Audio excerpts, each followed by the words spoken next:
Vamos começar aqui com a palestra do Rui Sá Silva Barros. O Rui Sá, ele veio prestigiar a gente, ele é astrólogo há uns 10 milhões de anos, igual o Fernando, e é historiador também. E ele participa do site Clube do Tarô, e ele é um dos primeiros astrólogos. Faz muito tempo isso, mas ele é um dos primeiros astrólogos a produzir um trabalho acadêmico falando diretamente de astrologia, de história da astrologia, que é a dissertação de mestrado Tomando o Céu de Assalto. E acaba que o caminho que ele percorreu é o caminho que todo mundo que hoje está fazendo alguma tese voltada para esse assunto acaba sendo obrigado a percorrer, porque ele descobriu uma bibliografia que poucos conheciam. Tá? Então vou deixar vocês aqui com o Rui Sá. Beleza. Boa noite, gente. O Fernando fez uma brincadeira dizendo que eu ia falar sobre a crise econômica. Não vou falar sobre a crise econômica de jeito nenhum. Eu escrevo sobre isso mensalmente, não só sobre a crise econômica. Nós estamos vivendo uma crise de civilização. Tá? Eu escrevo sobre isso mensalmente no site do Clube do Tarô, tá certo? São crônicas mensais, tem lá, tá tudo arquivado no fórum lá, Crônicas da Torre de Babel. Então, hoje, depois de tudo que já foi falado aqui, e que eu sabia, né, dos colegas que iam falar, com os temas que iam falar, eu resolvi o seguinte: vamos terminar essa jornada de hoje primeiro, assim, com uma coisa muito bonita e muito pertinente ao nosso tema. Né? Então está aí na tela para vocês um trecho de um poema. Não habitaremos sempre essas terras amarelas, nosso deleite. O estio mais vasto que o império suspende nas mesas do espaço vários estratos de climas. A terra vasta sobre sua eira rola, a transbordar. Sua brasa pálida sobre as cinzas, cor de enxofre, de mel, cor de coisas imortais, toda a terra das ervas se iluminando nas palhas do outro inverno, e da esponja verde de uma só árvore o céu tira o seu suco violeta. Esse poema, ele é com certeza considerado pelos críticos assim, um dos 20 mais belos e mais bem construídos poemas feitos no século XX. Ele foi escrito por Alex Liber. Ele nasceu nas Antilhas, né, e cresceu nas Antilhas, e a família era francesa. Na época do colegial ele foi para a França estudar, e ele foi embaixador francês. Ele escreveu esse poema numa longa viagem que ele fez no interior da China, quando ele era embaixador francês na China, por volta de 1919 até 1922. Essas terras amarelas têm vários e vários significados. Significa a Mongólia, que ele tinha acabado de visitar, a cor dos templos budistas no caminho de volta dele, tá certo? A cor do deserto. Né?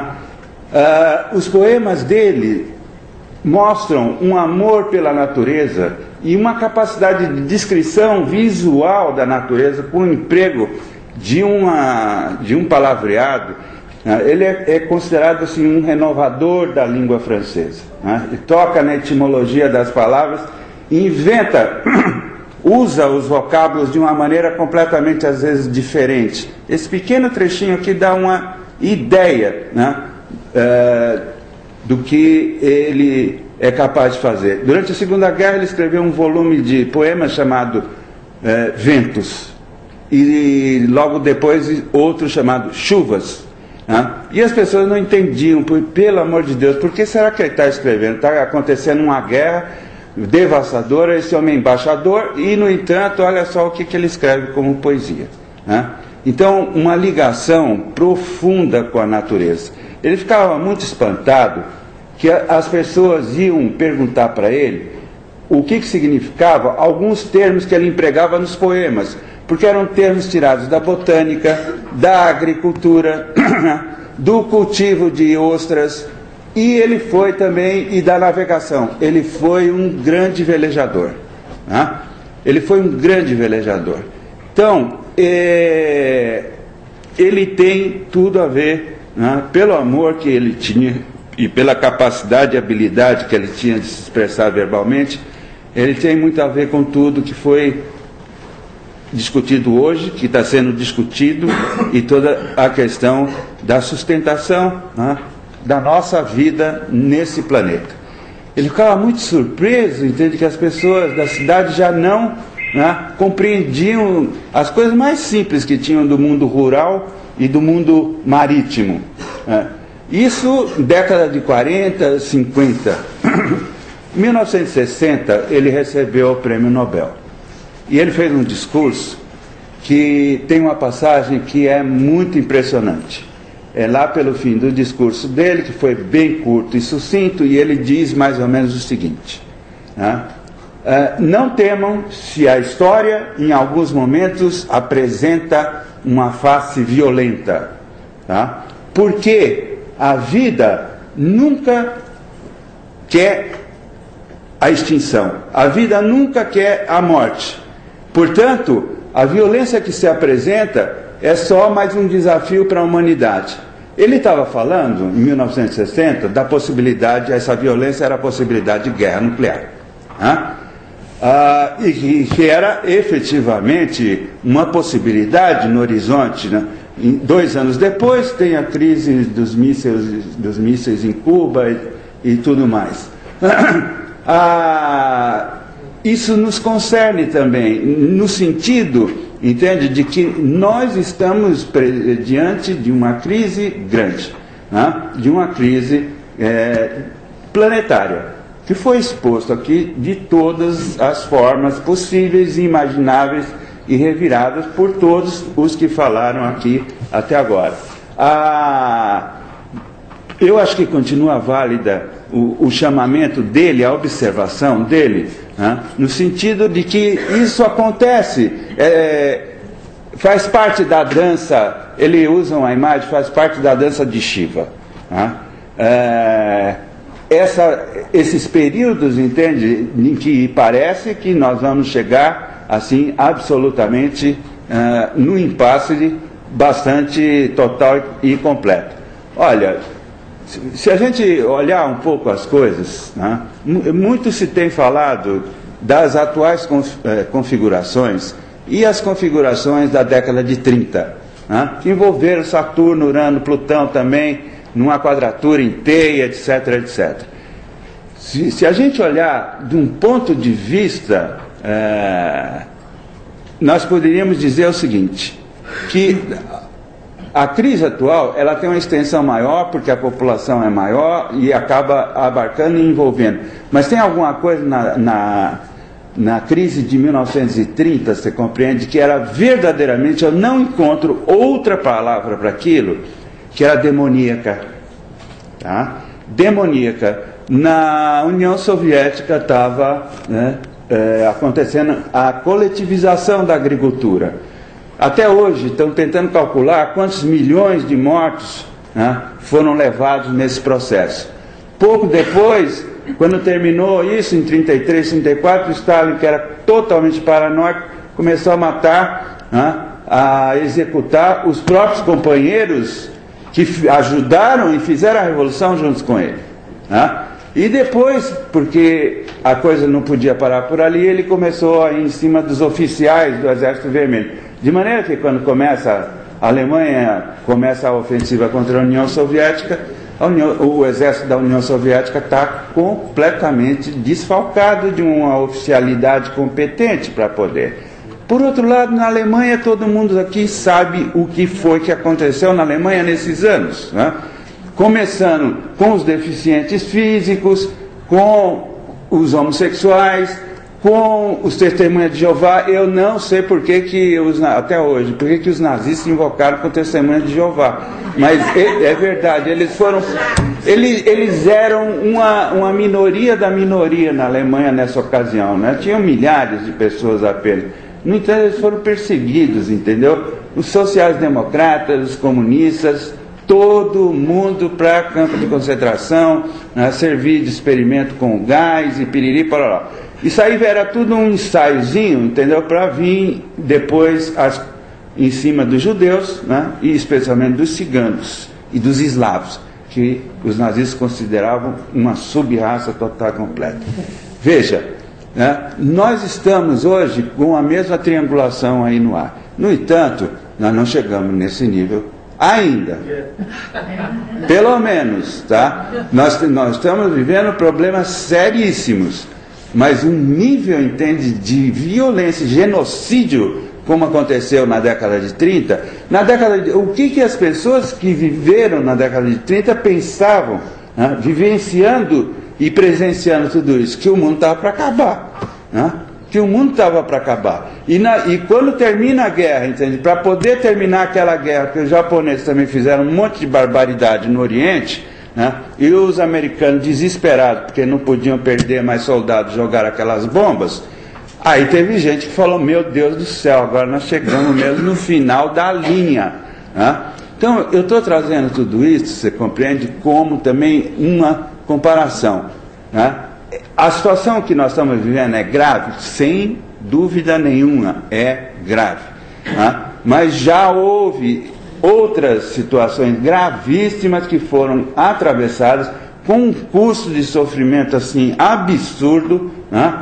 Mas a humanidade foi adiante e sobreviveu, tá? Se ela vai continuar, se é possível continuar a andar, né, nessas bases que foram mostradas para vocês aqui, principalmente agora por último com o Fernando, quer dizer, são bases totalmente equivocadas e insustentáveis, né?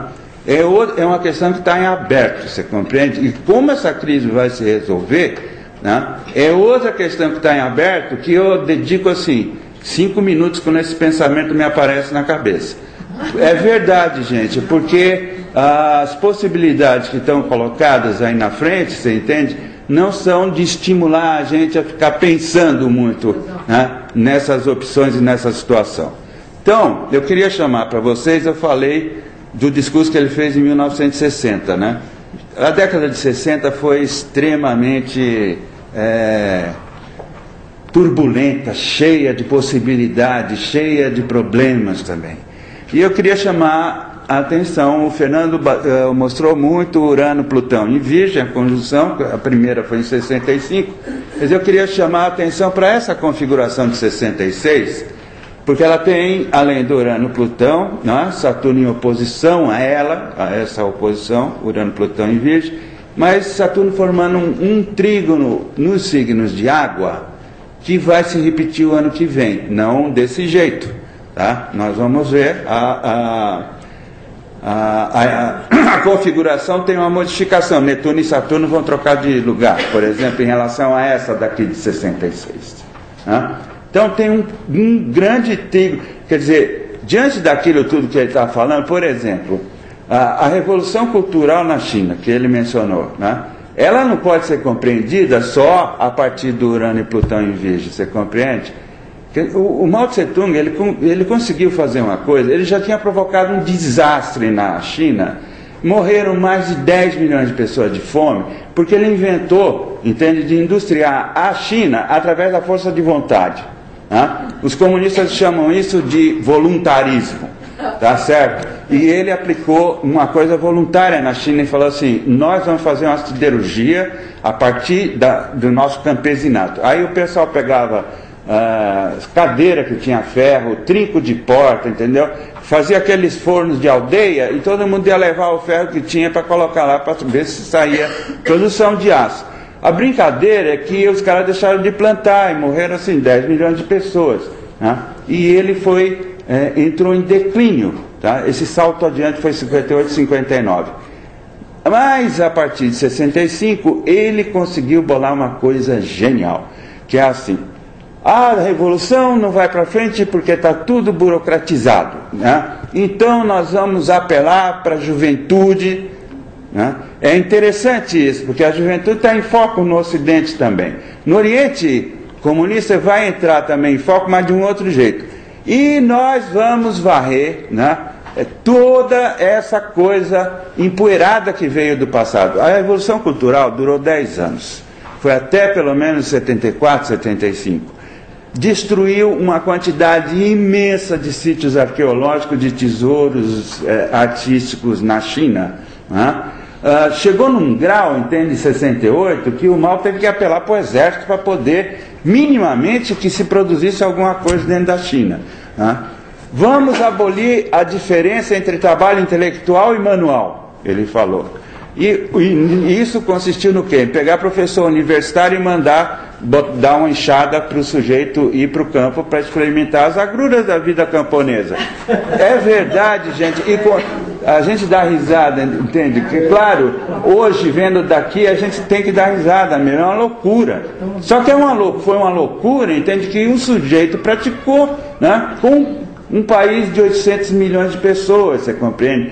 Isso foi um retrocesso na vida da China que não teve tamanho.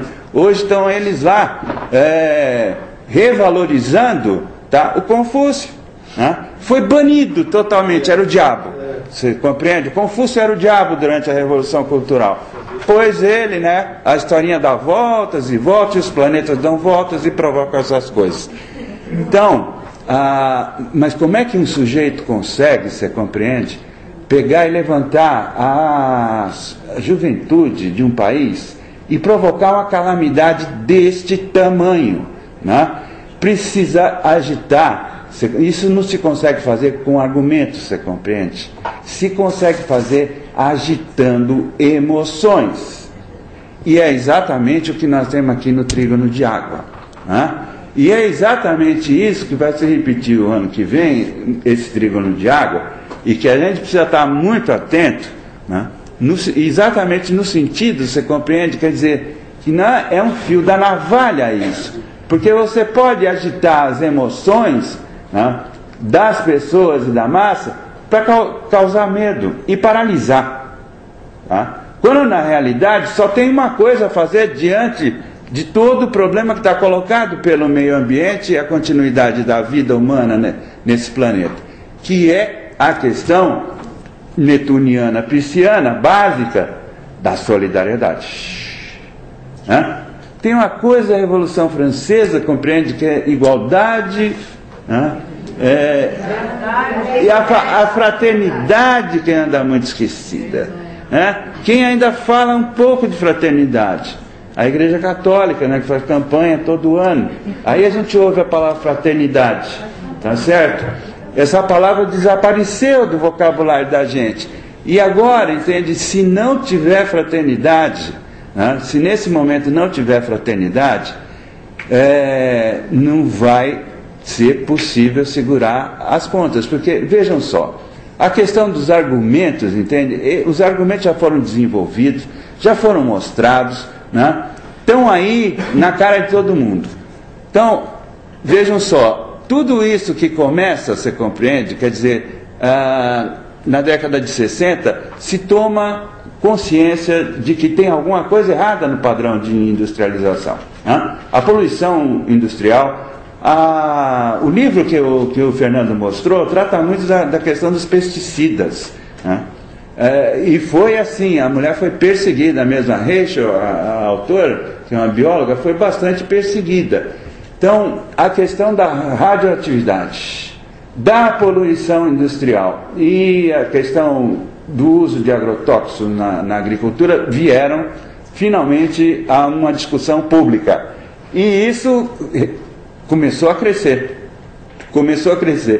Infelizmente, aconteceu um processo desastroso na mesma época com a indústria.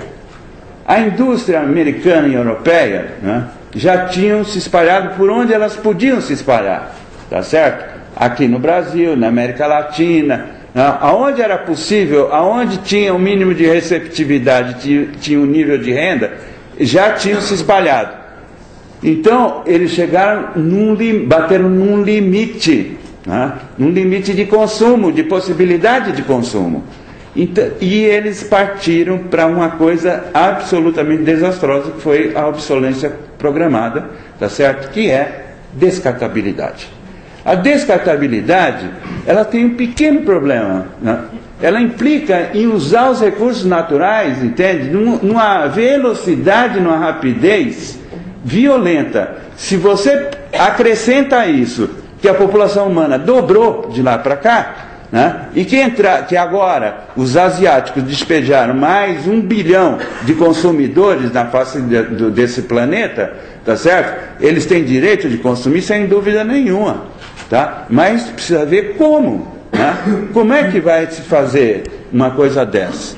Então, houve, assim, é um descompasso, entende? Quer dizer, no mesmo momento que a consciência pública ambiental começa a florescer, a indústria toma um rumo que é ambientalmente desastrosa.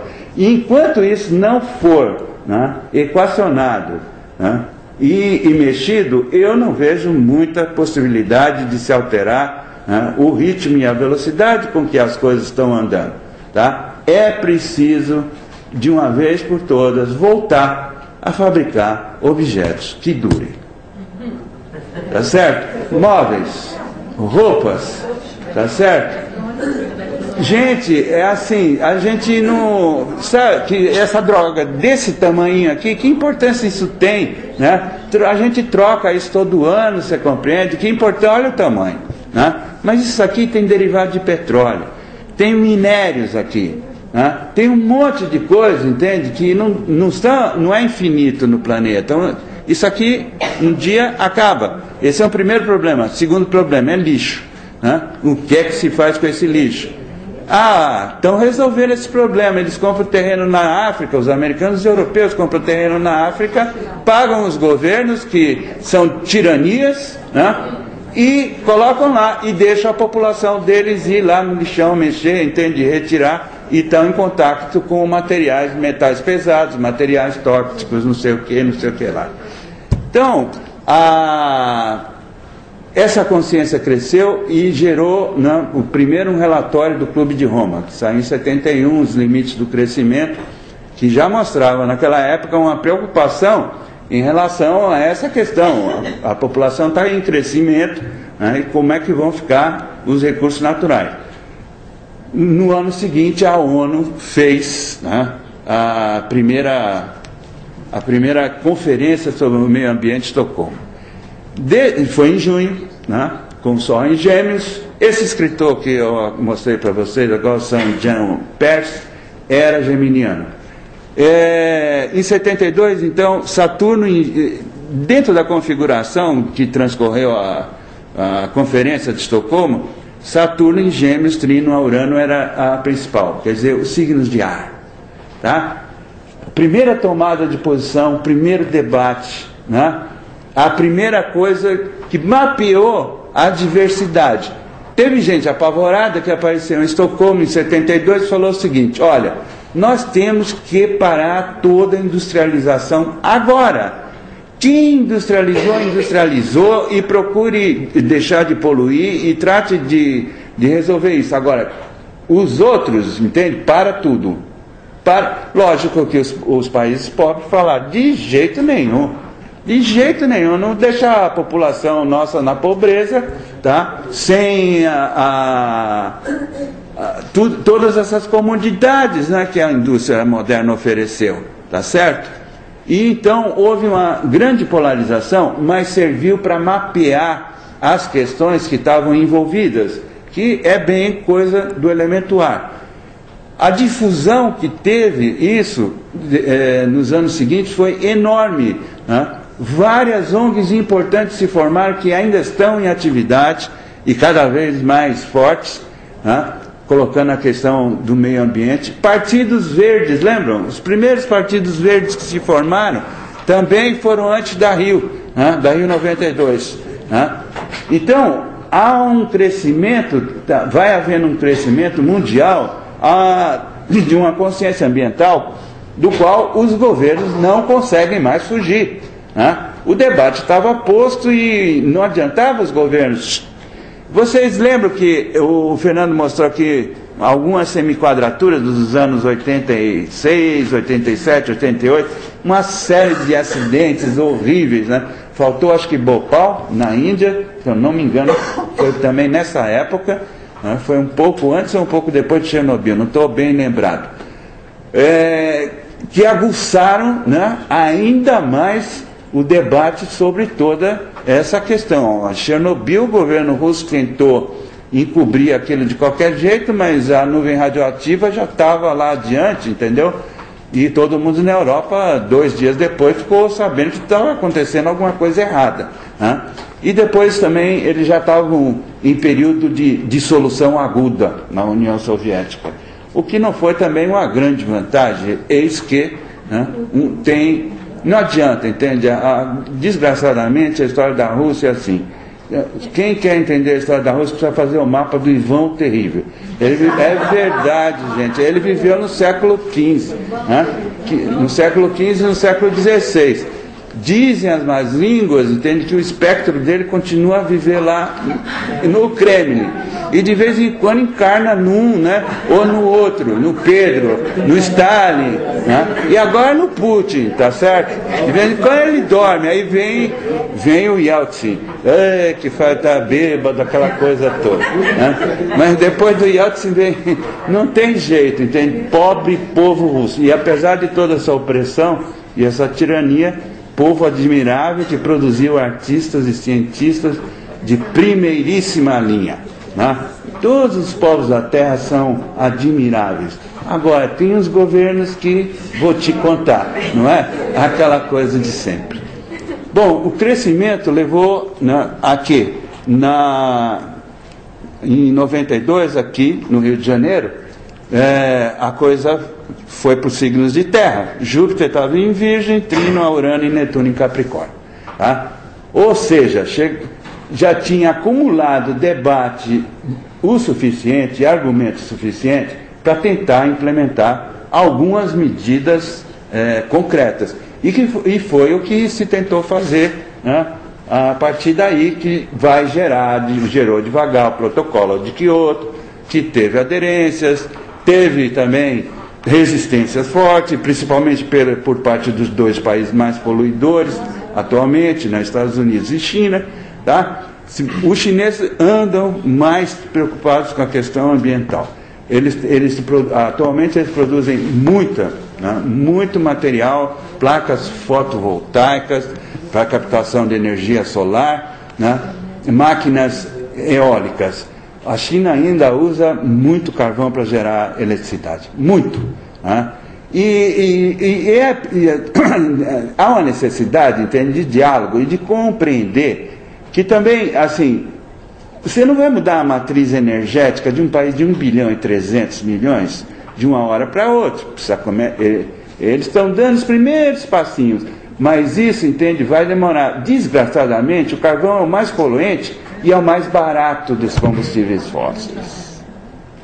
Tá? Então você chegar lá para o governo chinês e falar assim, olha, você está poluindo o mundo inteiro, não sei o que, ele fala, então vem aqui e dá de comer para 1 bilhão e 300 milhões de pessoas. Eles têm mais aquecedor solar do que tem no Brasil, posso te garantir. É provável. Na China e no Tibete. Claro. E eles não têm, entende? Na China não tem eletricidade. Tem agora as 3 gargantas, mas mesmo assim, para aquele tamanho daquela população, eles não conseguem de jeito nenhum, né? Então tem uma série de coisas, entende, que estão muito complicadas nessa história toda. A configuração que nós vamos ter o ano que vem vai ser essa aqui, né? Então vamos ter um trígono de água novamente. Só que dessa vez vai ter alguns enquadramentos e uma configuração muito forte aí, porque Júpiter vai ser o pontinho que une os 2 triângulos, né? Júpiter em Câncer, exaltado, tá? Espero que isso não caia, entende, na patriotada, tá? Que é uma possibilidade enorme no Júpiter em Câncer. Cai tudo na patriotada, você compreende? Olha, primeiro eu, primeiro o meu, primeiro o nosso país e depois a gente vai pensar no resto, etc, etc. É uma possibilidade sempre presente com Júpiter. Isso cria, o trígono de água cria uma configuração de sensibilidade psíquica muito grande, né? De uma maneira geral, em nível mundial. Então, as pessoas estão abertas, entende, a tudo quanto é tipo de sugestão. Mas, exatamente por conta disso, elas estão abertas também à sugestão da solidariedade, tá certo? Da fraternidade, né? Da misericórdia, com certeza, com a água. E eu acho que, assim, o que falta agora, né? Os argumentos já foram todos desenvolvidos, já estão todos aí. Gente vai falar, mas a história do aquecimento global está uma maior polêmica, né? Falsificaram, há acusações de que tenham falsificado estatísticas, etc, etc.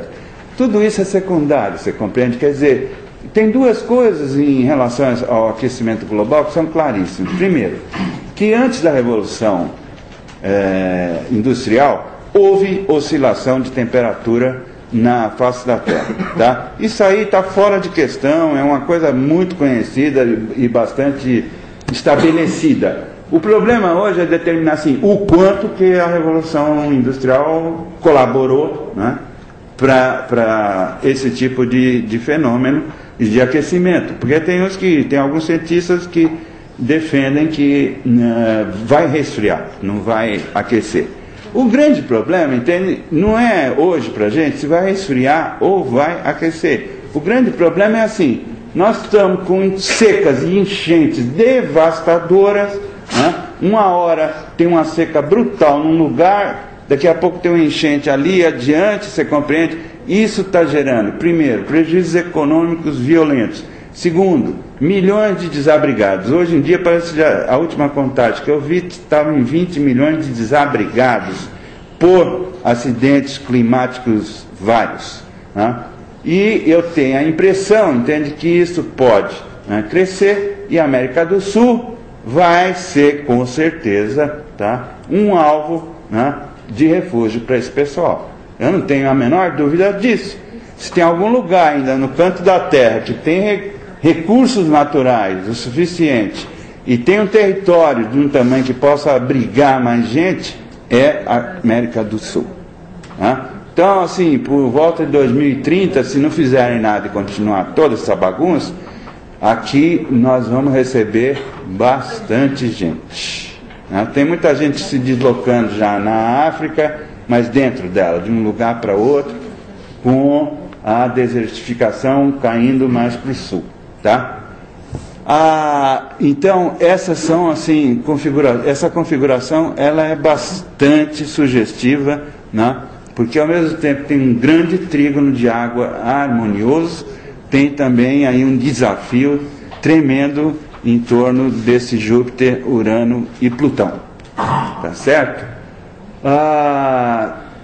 Portanto, eu acho que, né, diante de todas essas questões, talvez, entende, a gente tenha que eleger algumas prioridades. O tema da sustentabilidade é tão grande, né, envolve tanta coisa, e não tenhamos a menor dúvida, enquanto os governos estiverem ocupados em salvar os banqueiros, porque é disso que se trata, né, nessa crise toda, não é nem salvar os bancos, é salvar os banqueiros. É salvar os banqueiros, para começar a brincadeira, né? Eles, de 2008 para cá, eles gastaram, assim, coisa de 6 trilhões, entende? Tudo quanto é tipo de operação para salvar aí o povo. E falam que não tem 2 bilhões, entendeu? Para dar para a FAO, né? Para socorrer quem está faminto pelo mundo, tá? E coisas do gênero. Então, vai haver, né? Poderia haver um erro profundo nessa história toda da discussão sobre a sustentabilidade, é ficar esperando que os governos tomem uma posição, deem dinheiro e resolvam isso, tá? Diante da pindaíba toda que está aí, porque para salvar os amigos banqueiros, né, Eles endividaram os respectivos estados de um jeito, você compreende, que a situação, gente, vendo de fora, é cômica.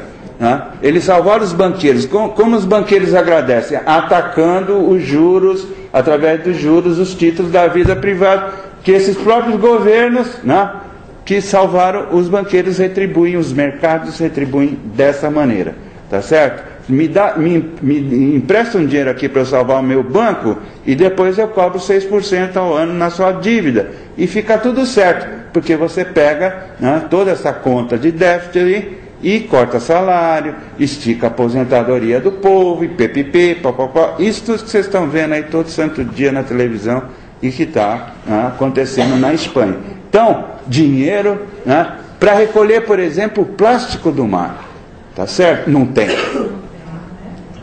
Tá? Gente, para recolher o plástico do mar, você compreende? Quer dizer, essa configuração, ela nos sugere, antes de mais nada, o seguinte: se nós tivermos que escolher uma prioridade, tá? Vamos começar pela água. Foi o que a Titi realçou muito aqui. Eu não vou cansar vocês repetindo, entende? Porque o que eu tinha colocado aqui é exatamente, praticamente, o que ela já tinha adiantado. Tá? Então, tem algumas coisas nessas providências que são caras. Outras não são tão caras e poderiam ser feitas perfeitamente, tá? Sem um grande dispêndio, tá certo? E é preciso começar a fazer alguma coisa de algum lugar, de algum jeito, e dar um ponto de partida na coisa, porque senão vai ficar cada vez mais difícil. Tem regiões do planeta que vão ter problemas com água potável e não vai demorar muito. Teve um escândalo com a Índia, porque um pessoal do painel da ONU tinha feito uma conta e falado o seguinte: olha, essas geleiras do Himalaia lá por 2040, acabou. Então o rio Ganges vai sumir, piriri, pororó, aquelas coisas bonitas. Daí o governo da Índia ficou louco da vida e refez todas as contas, falou: vocês erraram, vocês mentiram, vai acabar em 2080. Grande vantagem, né? Grande vantagem. Ganharam 40 anos mais de pingar aguinha aqui e ali. E sabe, é essa mentalidade, você compreende, que está na raiz de todos os problemas que a gente vive. Essa mentalidade de fazer conta, que é uma mentalidade muito estreita, você compreende? As contas, a razão, tudo isso é necessário para a vida, mas não dá, entende, para planejar tudo e viver só em cima disso, você compreende? Tem outras coisas na vida que são mais importantes ainda. Essa é uma crise de valores. Tudo bem, a gente não vai morrer em 2040 quando terminar a água, vai ter mais 40 anos de vida. Ficou todo mundo contente pra caramba com esses 40 anos que ganharam lá com essa história toda. Então, sabe, tem algumas providências, entende, que são efetivamente baratas, e que poderiam começar a tomar. Existem uns 6 processos atualmente, até onde eu pesquisei e vi, de dessalinização. E Israel é um dos países que tem a melhor tecnologia e que tem que empregar dessalinização. Então, é assim, eles tiveram a guerra lá em 67, a Guerra dos 6 Dias, e a Síria entrou de gaiato naquilo, levou um cacete que perdeu o rumo, que até hoje não sabe. É verdade, o Assad está lá, coitadinho, ainda nem sabe o que aconteceu em 67, o pai dele estava lá e tudo mais. Não, olha, a Síria, eu tenho uma grande admiração pelos povos sírios. Damasco é um lugar, nunca fui lá, mas pelo que eu já vi de filme, de documentário, lugar maravilhoso. Aquelas mesquitas e aquele mercado que tem em Damasco, se aqueles caras fossem um pouquinho inteligentes, tinha um turismo enorme na Síria. Mas inteligência alguma é uma mercadoria que anda em falta em alguns lugares, é uma mercadoria escassa atualmente. Desculpem estar falando desse jeito, mas é que eu acho que depois de tudo que a gente já ouviu aqui, um pouco de brincadeira, dá uma aliviada. Teve a beleza dos versos iniciais aí, né, para ajudar, e um pouco de brincadeira também, né? Bom, o grande problema, aí Israel tomou as colinas do Golã e não devolveu até hoje. E o governo de Israel é muito malvado, E a Síria quer as colinas do Golã de volta. E tudo isso, entende, aparece no noticiário de uma maneira que parece uma picuinha, tá? Que os caras estão brigando há 40 anos, ninguém sabe por quê, por causa de umas drogas, de umas colinas, do Golã, né? Só que a colina do Golã é onde nasce o Rio Jordão, tá? Que é a maior fonte de água que tem para Israel, tá? E Israel extrai muita água, né, de poços artesianos, que é uma água muito salobre.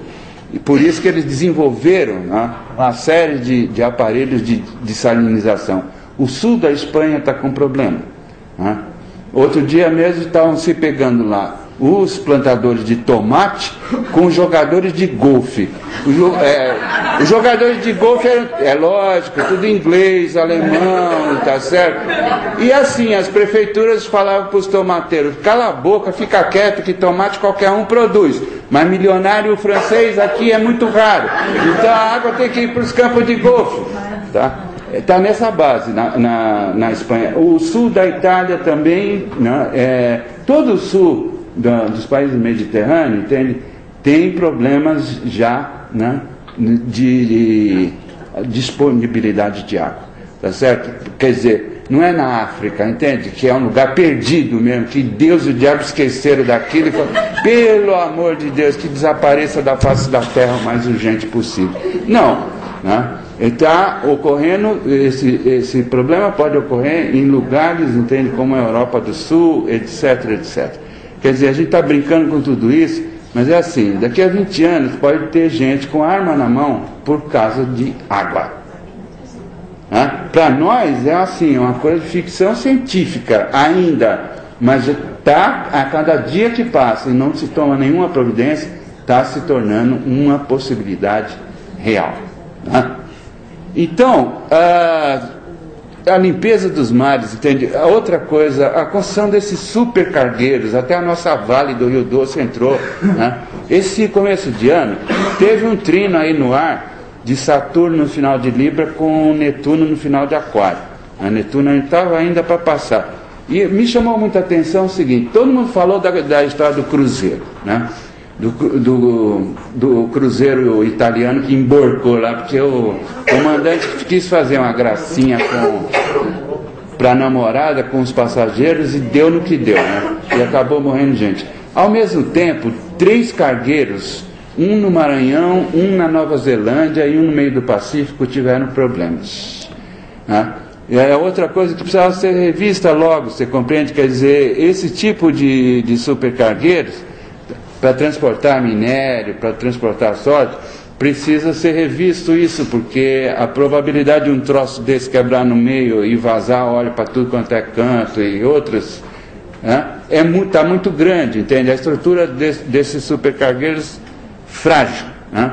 Pesca predatória, né? Precisa ter legislação e botar ordem nisso, porque tem algumas coisas que estão efetivamente daqui a pouco, algumas espécies marinhas, não vai sobrar nem para tubarão, né? Os tubarões vão ficar furiosos, porque não vai sobrar nada para eles também.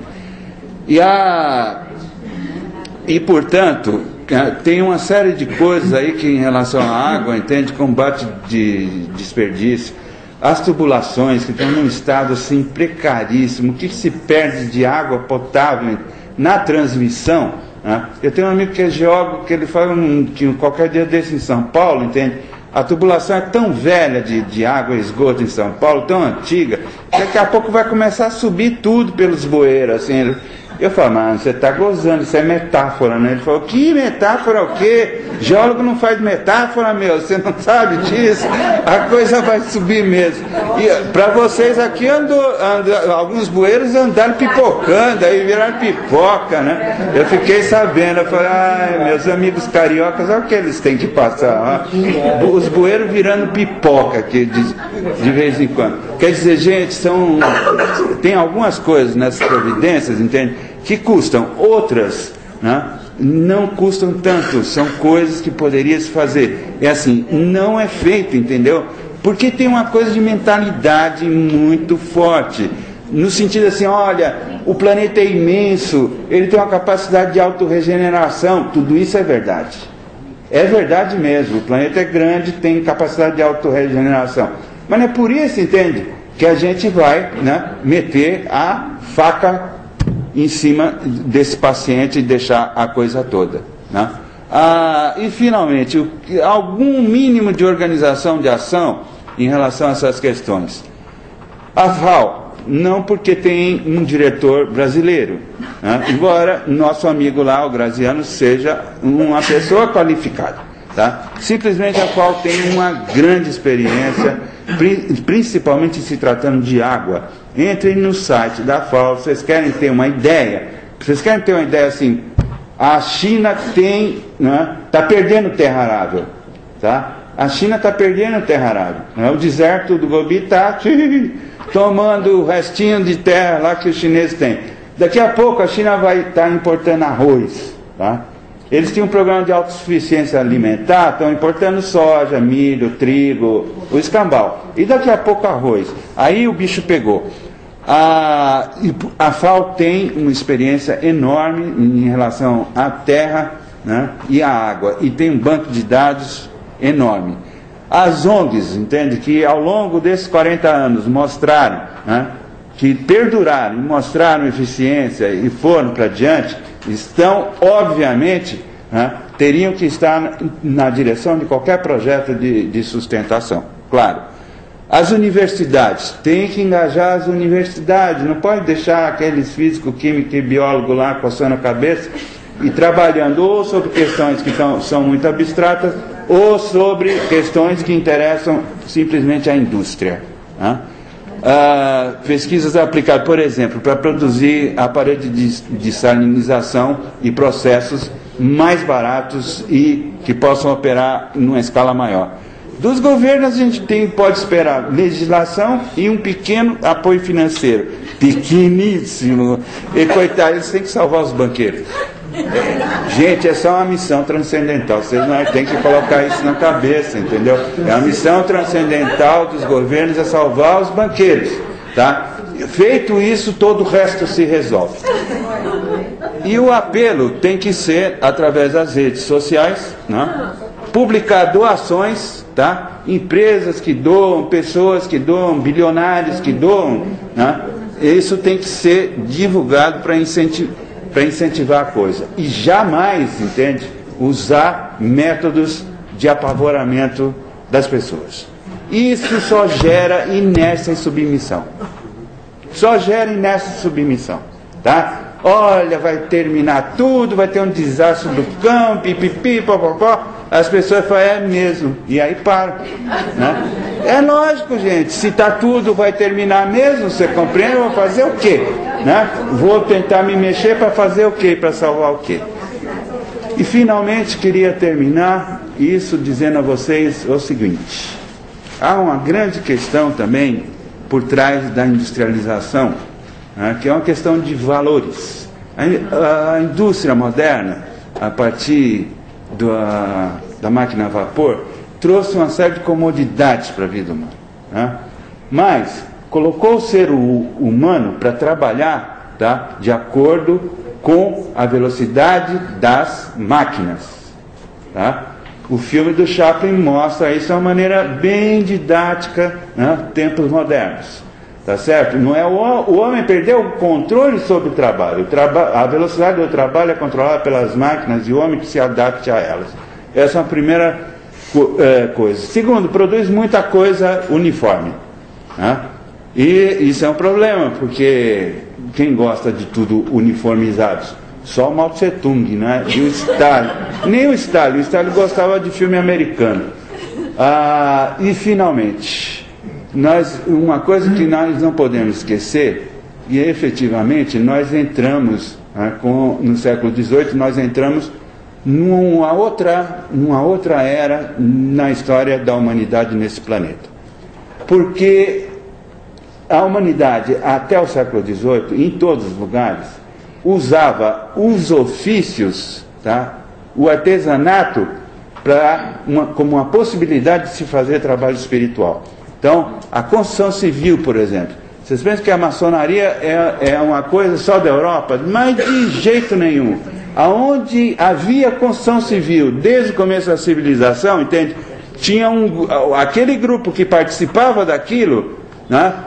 Tinha toda uma ideia do que era sagrado, de como fazer a coisa. O trabalho deles era sagrado. Tem certas organizações sufis islamistas, por exemplo, são especializados em iluminuras, né?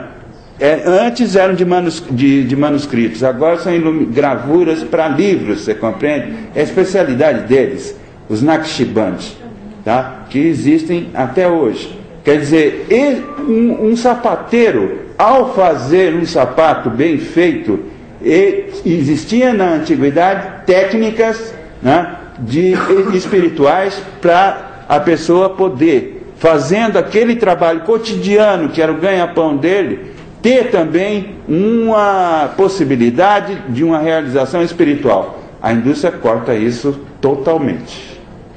Totalmente. Tá? Então, isso é também uma coisa para ser pensada, tá? Porque seria melhor o seguinte, automatizar essa droga toda de uma vez, para libertar, né? Primeiro, fazer uma coisa que seja sustentável. Segundo, automatizar tudo para libertar o ser humano de um trabalho que é um trabalho, no final das contas, infernal. Ficar em cima de uma máquina lá, fazendo o mesmo movimento o dia inteiro, né? É uma coisa terrível. E a humanidade teve que pagar este preço para ter essa comunidade que nós temos hoje. A grande questão é a seguinte: o quanto isso valeu a pena, e se para nós continua a valer a pena continuar a caminhar nessa direção. Eu acho que não. Eu acho que está na hora de rever tudo isso, por todos os problemas que foram levantados o dia inteiro aqui. Muito obrigado, deve estar todo mundo cansado.